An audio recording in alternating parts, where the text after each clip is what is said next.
नमस्कार, मी सुभाष भांडे आणि आपण पाहताय लोकप्रिय न्यूज चॅनल मावळ न्यूज। आगामी स्थानिक स्वराज्य संस्थांच्या निवडणुका पुणे जिल्ह्यासह संपूर्ण महाराष्ट्र राज्यामध्ये शरद पवारांचा राष्ट्रवादी काँग्रेस पक्ष महाविकास आघाडीच्या माध्यमातून लढेल। मात्र या सर्व निवडणुका काही करून पुढे ढकलण्यात याव्यात यासाठी भारतीय जनता पक्षाकडून वारंवार प्रयत्न केले जातील असा आरोप शरद पवार यांच्या पक्षाचे पुणे जिल्हाध्यक्ष माजी आमदार जगन्नाथ बापू शेवाळे यांनी वडगाव मावळ येथे बोलताना केला। येथे ते पत्रकारांशी बोलत होते। यावेळी सहकारातील मोठे नेते आणि राष्ट्रवादी काँग्रेसचे जिल्हा कार्याध्यक्ष देवदत्त निकम, तालुका अध्यक्ष दत्तात्रय पडवळ, युवक अध्यक्ष प्रमोद गोतारणे, सामाजिक न्यायाचे अध्यक्ष सागर मिसाळ आदी मान्यवर यावेळी उपस्थित होते। तेव्हा आमदार जगन्नाथ शेवाळे यांनी आगामी निवडणुकांच्या बाबतीत अनेक भाकितं वर्तवली आणि भाजपबाबत आपले मत व्यक्त केले। ऐकूयात नेमके माजी आमदार जगन्नाथ शेवाळे काय म्हणाले। आढावा बैठक आत्ताच्या संदर्भात मावळ तालुका राष्ट्रवादी काँग्रेस पक्ष शरद पवार पक्षाची बैठक झाली। या बैठकीमध्ये काय काय निर्णय घेण्यात आले, जिल्हाध्यक्ष म्हणून तुम्ही काय सांगा। शासनाने कोर्टाच्या निर्देशाने निवडणूक ही लावलेली आहे। हे कोर्टाने निर्देश दिले की 4 महिन्याच्या आत हे निवडणुका घ्या। पण किती एक तर असं आहे की आजही राज्य शासन करते हे घाबरत आहेत निवडणुका घ्यायला। त्यांना ह्याच्यामध्ये यश मिळेल की नाही याची खात्री नाही आहे। म्हणताना आता हा जो कार्यक्रम कोर्टाकडनं दिलेला आहे तरीसुद्धा की माझ्यासारख्याला ते कितपत होईल असं थोडंसं त्याच्यामध्ये शंका वाटते। कदाचित की पाठीमागं जसं ओबीसीच्या बाबतीमध्ये कोर्टामध्ये ते हे करून प्रलंबित करून पुढं आणलं। आत्तासुद्धा हे आरक्षण आहेत किंवा गटांच्या निर्णय आहेत ह्याच्या बाबतीमध्ये पुन्हा जर कोर्टात जाऊन पुढं देतील की काय, कारण परिस्थिती त्यांना अनुकूलता वाटत नाही आहे।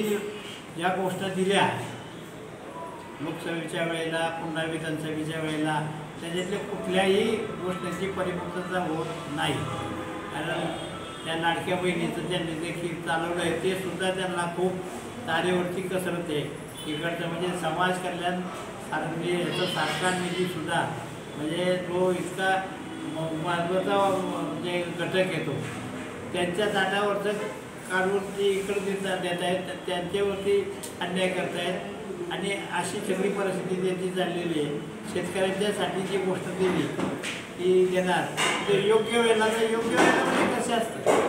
आज शेतकऱ्यांची परिस्थिती त्याच वेळेला पाठीमागच्याच वेळेला अडचणीची आहे आणि मग याची योग्य वेळ कधी येणार आहे। म्हणजे ज्या वेळेला खूप शेकडो संख्येने हजारो संख्येने लोकांच्या आत्महत्या होणार ती योग्य वेळ असणार आहे का शासनाची?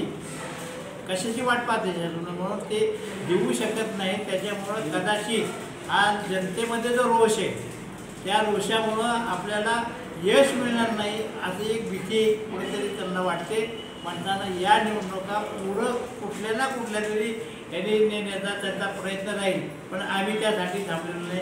आम्ही आमच्या बैठका पूर्ण राज्यामध्ये प्रमुख तालुक्यामध्ये सगळे अध्यक्ष, सगळे संघटनेमधले सगळे आमचे पदाधिकारी, आमचे आजी माजी आमदार खासदार हे सगळे त्याच्यामध्ये ओढून म्हणजे त्याच्याकडे पडलेले आणि कार्यरत होऊन त्या सगळ्या मिटिंग होऊन कार्यकर्त्यांच्या दिशेनं संदेश दिलेला आहे आणि काम आजपासून सुरुवात केलेली आहे की कुठल्या पद्धतीनं याचा मुकाबला करायचा आहे, कुठल्या पद्धतीनं लोकांना उभं करायचं आहे, कोणाला प्रतिनिधित्व द्यायचं आहे आणि काही कुठल्याही प्रकारे की काहीही झालं तरी जे कूटनीतीचं कारस्थान मधल्या विधानसभेच्या निवडणुकीमध्ये केले गेलेले त्या सगळ्या पातळीचा प्रत्यवाह करून त्याचा मुकाबला करून आम्ही ही निवडणूक निश्चितपणे आमच्या म्हणजे यशस्वी करण्याच्या दिशेनं आम्ही चंग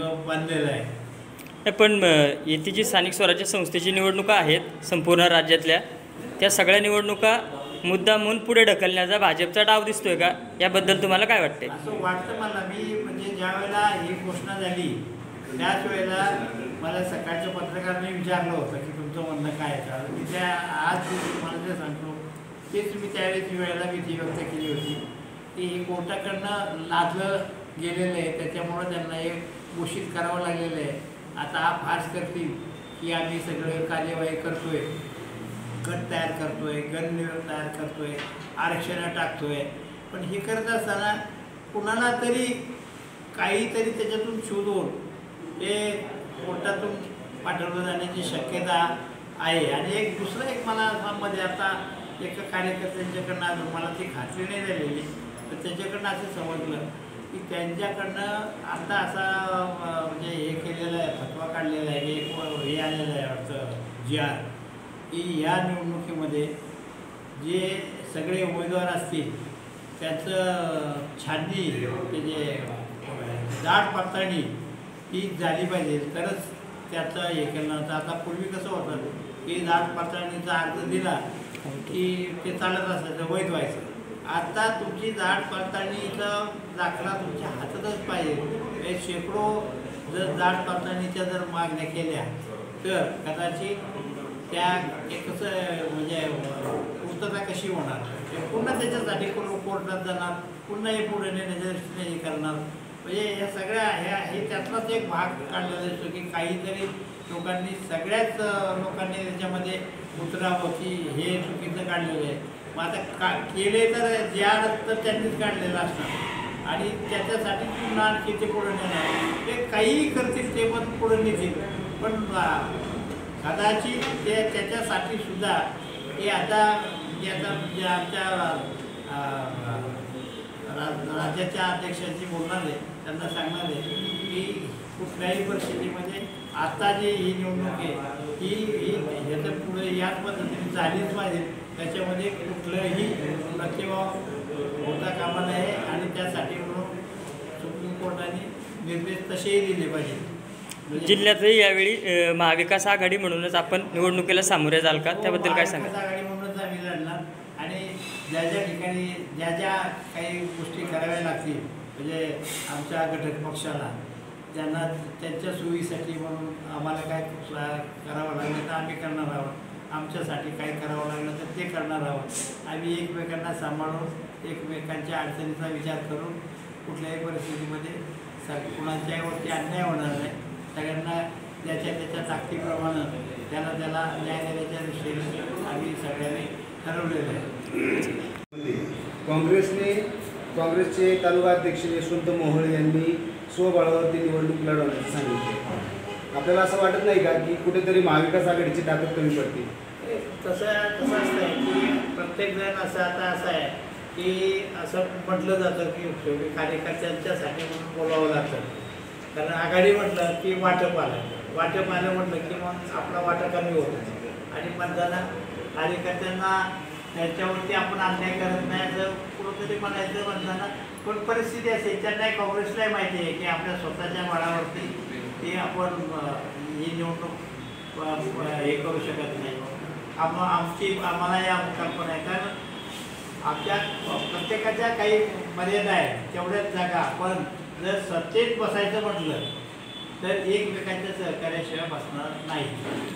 ती परिस्थिती झालेली नाही. कारण पूर्वी असताना सुद्धा ते मला वाटतं 8 का 6 साली मी राष्ट्रवादीचा अध्यक्ष असताना मला 12,000 जास्त दराच्या लोकांचं आणि इतर काही अपक्षांचं सहकार्य घ्यावं लागलं. त्यावेळेला जिल्हा परिषद स्थापन करता आली. किंवा इतकं सोपं नाही आहे. म्हणून एकमेकांना घटक पक्ष जो आहे आघाडी जो पक्ष आहे आमचा जे यश आम्हाला मिळालेलं आहे ते आघाडी म्हणूनच मिळालेलं आहे आणि पुढं सुद्धा आम्ही त्याच पद्धतीने चालणार आहे. कारण शेवटी असं आहे की जर आमदाराचं आता आमच्या देवदाचं निकम 1,500 मतांची फक्त पडली म्हणजे विधानसभेच्या आमदाराला जर 1,000-1,500 मतं काही ठिकाणी तर 500 मतांनी सुद्धा पडलेली आहे. म्हणून घटक पक्षाची कमी जरी ताकद असली तरी पण आम्हाला त्याची निर्णायक होऊ शकते ही ताकद आम्हाला निर्णय म्हणजे विजयी देण्यासाठी म्हणून त्याची मदत होऊ शकते. काही ठिकाणी आमची मदत होऊ शकते. पण हा विचार केला सगळ्यांच्याकडनं केला जाणार. जरी ते म्हटले असले आज की शेवटी स्थानिक पातळीवरती ते म्हणावं लागतं, परंतु राज्याच्या पातळीवरती घटक म्हणजे आघाडी म्हणूनच निर्णय होतील आणि प्रत्येक ठिकाणी थोडीशी मोकळी दिली जातील की त्याच्या ठिकाणी जे करावं लागत असेल परिस्थितीला त्या ठिकाणच्या परिस्थितीला धरून त्या सगळ्यांच्याकडनं ते दोन्ही मोकळी दिली जाईल. ठीक आहे, ओके.